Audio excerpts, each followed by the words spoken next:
سجل الهدف الوحيد. الله الله، ليلة ظهور حسن محمد في الديربي.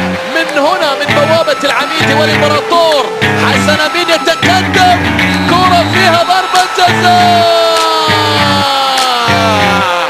حبيب الفردان في المرمى، يا كبير يا كبير. سيرتفع برصيد إلى 16 نقطة. التقدم الآن في الجانب الأيمن.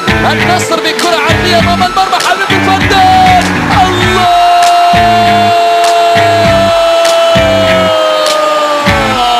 دوندا يبحث عن هدف شرفي. دوندا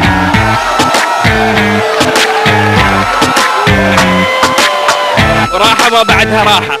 الدين كانوا يطالبونا، والدين اللي علينا خلاص، هذا كلمتين وردوا طالع بس كانوا غالبينا 6-1 والحين 6-1. اليوم نصر لعبوا زين وديربي واكرمونا ما قصروا والله.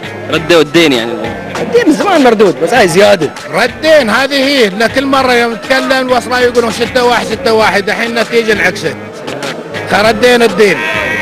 بس المفروض انه يكون لها مفعول معنوي على الفريق في المباريات الجايه. لا والله من يعني المباريات من بدايه الموسم الفريق قاعد يتطور من مباراه لمباراه، وهذه النتيجه اللي وصلوا لها الحين 6-1. والله ردتنا قبل 6 أهداف، ردت الحره الاوليه، ردينا الدين. كيف المشاعر حواليك كانت بالاهداف بعد كل هدف؟ والله شوف النصراويه كلها 10/10 العميد هذا. من هالمباراه ان شاء الله راح يرجع والحمد لله وردينا ال6. اخوي لعبوا مدرب مخ تكتيك، دمروهم نفسيا وفين خلاص ما في وصل. عقب الطرد الاولين طلع لعبهم هذا خلاص النصر سيطر على المباراه كلها كامله، عنده مفاتيح اللعب. شوف اخر 10 دقائق شوط الشوط الاولي ما يعرفون الجماعه وين يركضون، هناك يعني تخبلوا. النصراويه اليوم 200 غلبونا 6 وردينا لهم نتيجه 6. احنا المفروض لو ترى يلعب نغلبهم 10 الوصلاويه من 5 سنوات ما يروموا علينا.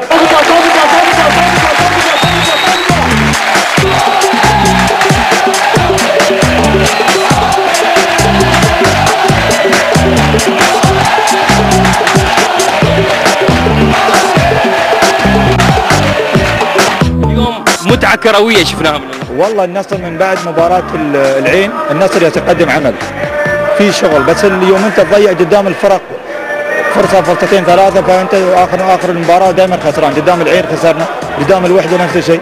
فالمدرب الحمد لله بصماته باينه يعني من مباراة لمباراة. 13 سنة من سنة 2000 6-1 و6-1 هاي رديناها. تعرف شو يعني؟ سيل كم فايزين اليوم نحن؟ 6. اوف 16 سنة ما بتنسونا. 16 سنة. وين جمهور الوطن؟ 16 سنة. النوبي رقم كم النوبي؟ 9 مالي خصم الرقم. 6-1. انا البطريق وانا اليريور واسمع يا الفهد وانا السماج. انزل هذا وزار سماميج. هذو وزار سماميج. هذو ما يطيح ناخذه. بس الوصل اليوم ما كان في يومه، واعتقد اليوم ضربة البداية. اقول لك شوف لحظة. الوصل يوم فاز علي 6، الحارس اللي عندي من 16 سنة جايبنه، ما حد تكلم فيها منهم. اليوم نحن ما تكلمت عن دوري محترفين. ما عندك لعيبة؟ لا ما بنقول لا، الكلام كبير. ما عندك لعيبة سير اشتر، ما عندك تشتري جيب من نوع رديف، ما عندك رديف سلم نفسك للنصر. ال6 هذه خلتهم اياه حلقة. سلطان ابراهيم كلته. تعرفون شو سلطان ابراهيم؟ سمجه كلته هم